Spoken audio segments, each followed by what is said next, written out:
केसी वेणुगोपाल जी, तेलंगाना के chief minister, deputy chief minister Raju ji, stage पे Congress party के वरिष्ठ नेता, भाइयों और बहनों, कांग्रेस पार्टी के नेताओं, कार्यकर्ताओं, आप सबका यहां बहुत बहुत स्वागत, नमस्कार।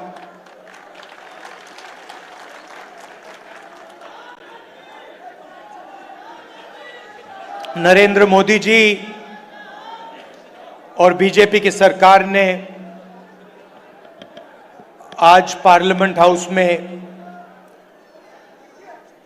संविधान दिवस पर फंक्शन कराया।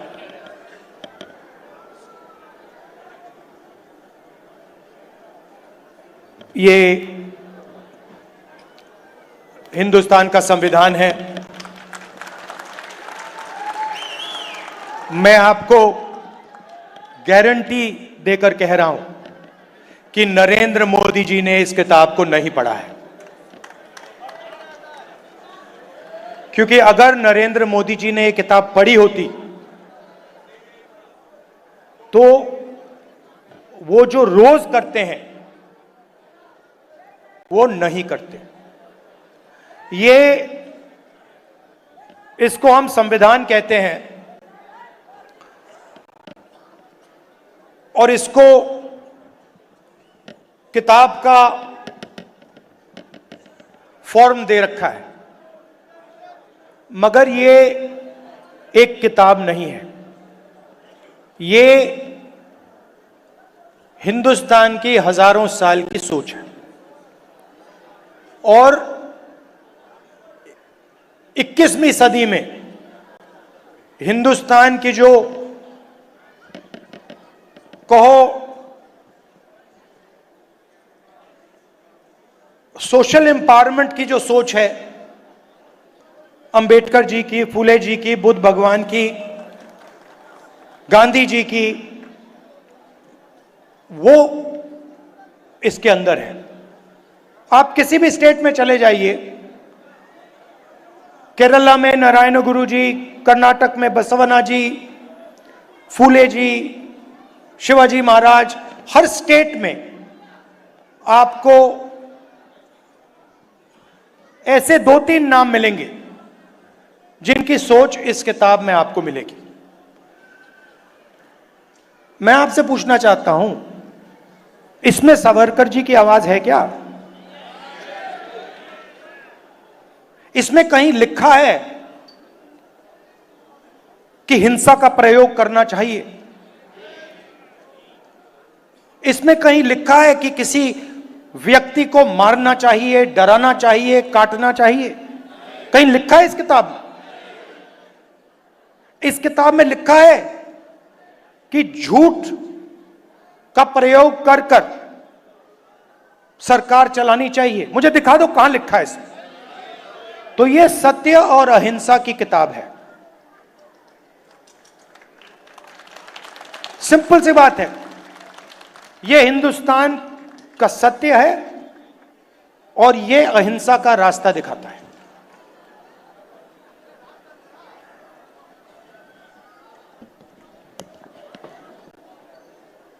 कुछ दिन पहले तेलंगाना में हमने कास्ट सेंसस का काम शुरू किया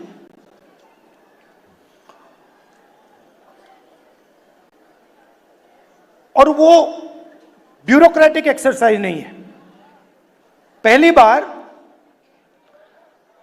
कास्ट सेंसस को तेलंगाना में जनता की एक्सरसाइज बना दिया गया है।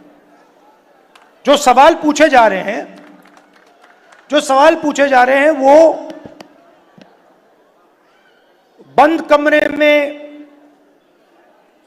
10-15 लोग नहीं चुन रहे हैं, वो लाखों लोग, उसमें दलित, आदिवासी, पिछड़े वर्ग के लोग, गरीब जनरल कास्ट के लोग, माइनॉरिटी के लोग, सब लोग हैं। और तेलंगाना की जनता ने सेंसस डिजाइन किया है।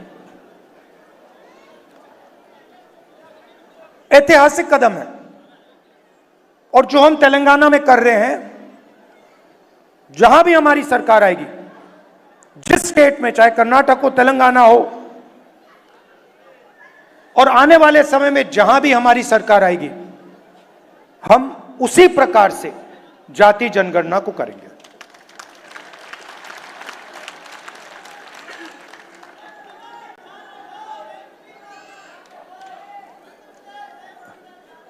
आएंगे, वहां भी आएंगे।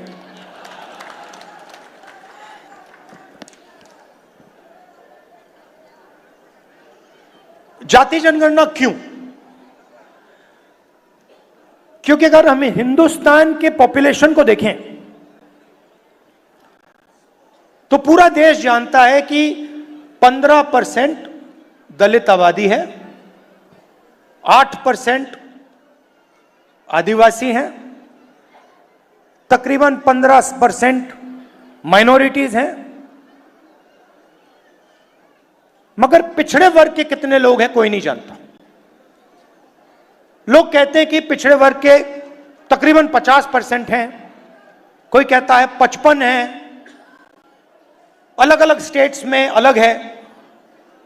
मगर पिछड़ा वर्ग 50% से कम नहीं है। कितना है कोई नहीं जानता है। तो अगर आप जोड़ लें, 50% पिछड़ा वर्ग हो गया, 15% दलित, तकरीबन 8% आदिवासी, 15% माइनॉरिटी, तो 90, तकरीबन 90% हिंदुस्तान की आबादी इन वर्गों में से आती है। उसमें आप 5%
ऐसे ही होता है।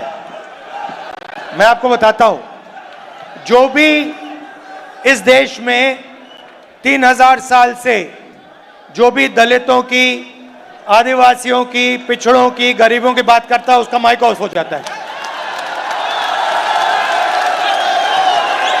माइक ऑफ हो जाता है। आपने देखा होगा, मुझे कहा, जब माइक ऑफ हो गया तो मुझे कहा, काफी लोग आए और उन्होंने कहा जाके बैठ जाइए। मैंने कहा मैं नहीं बैठूंगा, मैं खड़ा रहूंगा, मुझे नहीं बैठना। माइक जितना ऑफ करना है करो, मुझे जो बोलना है मैं बोलूंगा।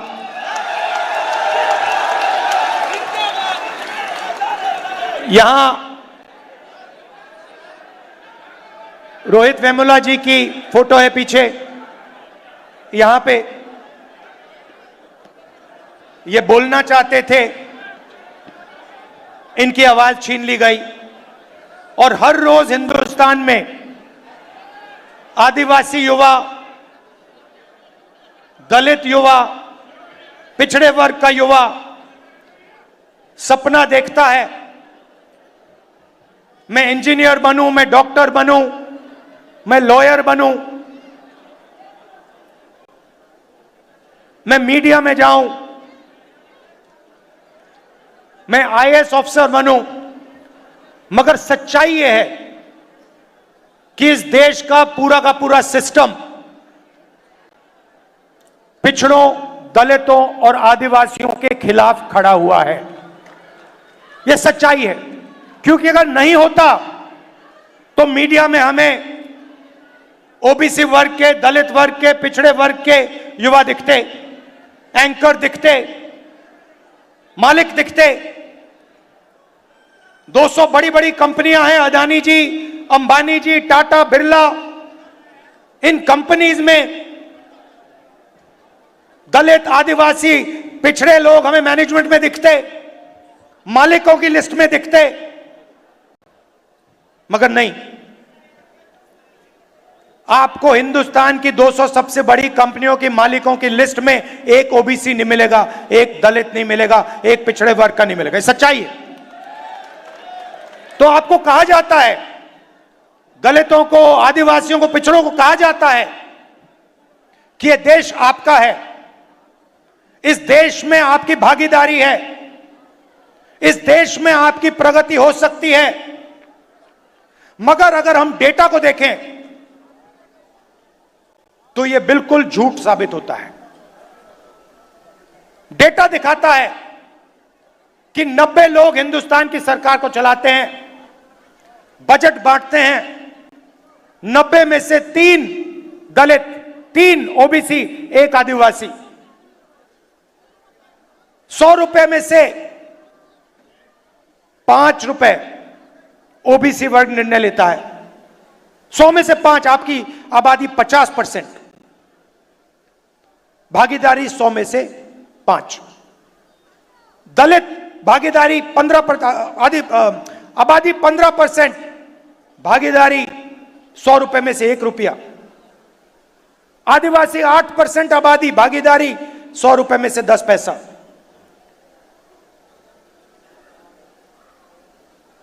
आपके सामने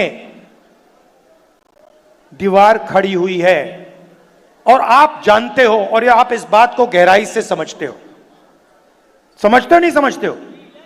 यस सर, समझते हो ना ठीक से कि आपके सामने दीवार खड़ी है और उस दीवार को नरेंद्र मोदी और आरएसएस मजबूत करते जा रहे हैं। जहां भी उनको अपॉर्चुनिटी मिलती है, वो दीवार में सीमेंट डाल देते हैं।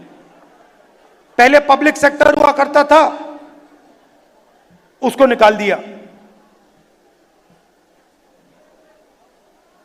सारा का सारा प्राइवेटाइज कर दिया, दीवार मजबूत की। पहले सरकारी स्कूल हुआ करते थे, सरकारी अस्पताल हुआ करते थे, सारे के सारे हटा दिए।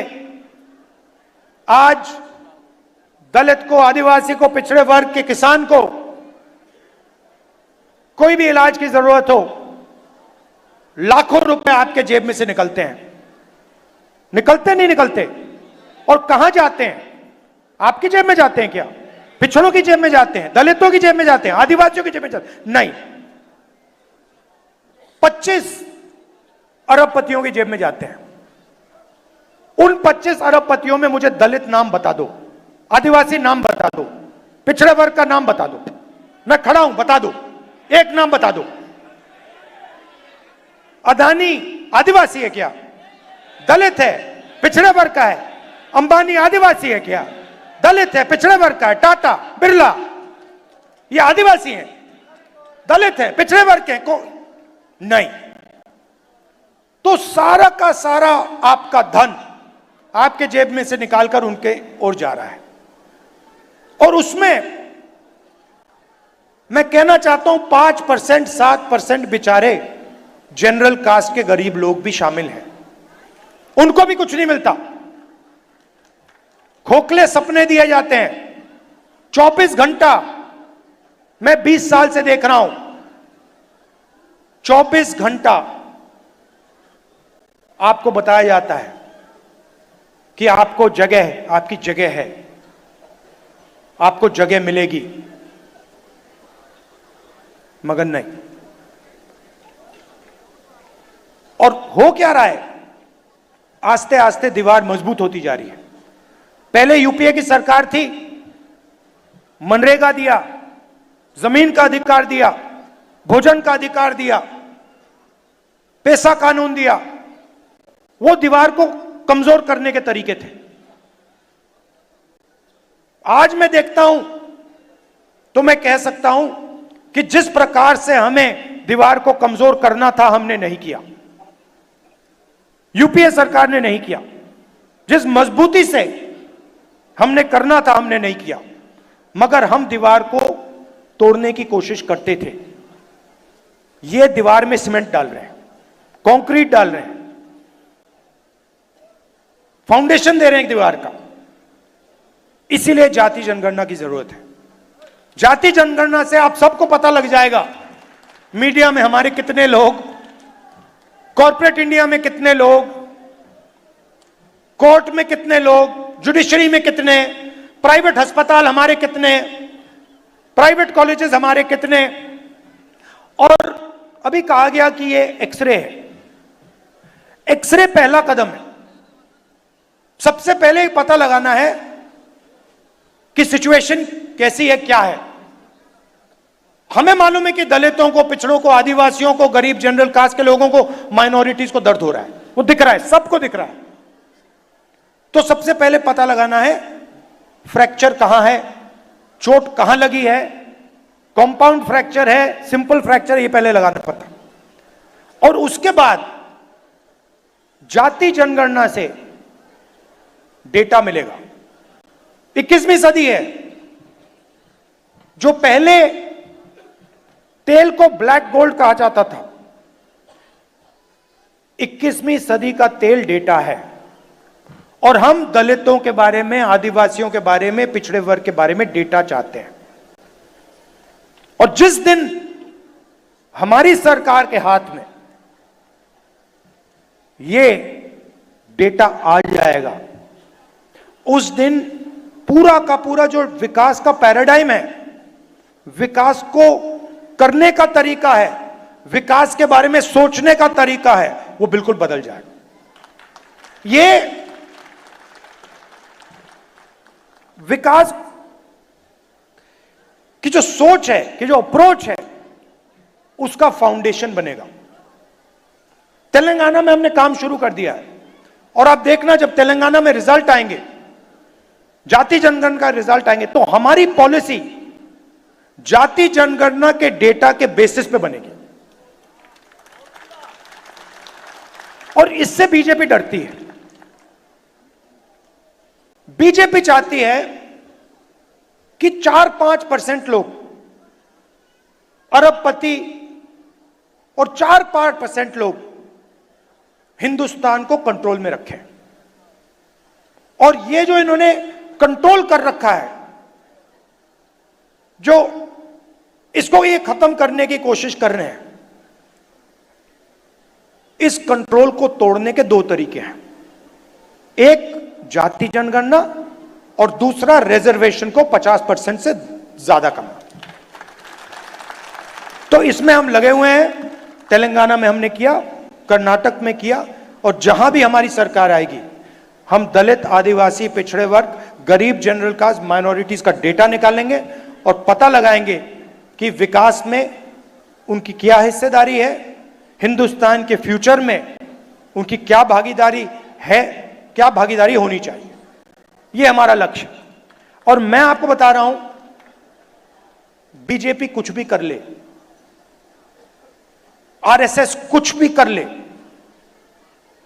जाति जनगणना और 50% का जो रिजर्वेशन का बैरियर है, इन दोनों को हम खत्म करके देंगे नेशनल लेवल पे। मैं आपको कह रहा हूं, मैंने लोकसभा में कहा है, मैंने वायदा किया है, वहां पे इस कॉन्स्टिट्यूशन पे वायदा किया है कि जाति जनगणना को हम इसी लोकसभा में पास करके दिखाएंगे। क्यों? क्योंकि हम ये जो संविधान है इसकी सोच की रक्षा करना चाहते हैं। हम चाहते हैं कि जो इसमें लिखा है कि हिंदुस्तान के सब लोग एक समान हैं, one man one vote, equality, fraternity, उसके लिए हम लड़ रहे हैं और यह काम हम पूरा करके आपको देंगे। मैं चाहता हूं, यहां आपने मीटिंग की, मैं चाहता हूं कि जाति जनगणना का जो मैसेज है और 50% रिजर्वेशन का जो मैसेज है, आप सब हिंदुस्तान के गांव गांव में, हर शहर में, हर सड़क में आप जाके फैलाओ। जहां भी आप जाओ, आपका एक ही मैसेज होना चाहिए, इस देश में 90% लोगों के साथ अन्याय हो रहा है, रोज हो रहा है, हर रोज हो रहा है, हर मिनट हो रहा है। और अन्याय को खत्म करने का तरीका जाति जनगणना और रिजर्वेशन को 50% से आगे बढ़ाना है। धन्यवाद।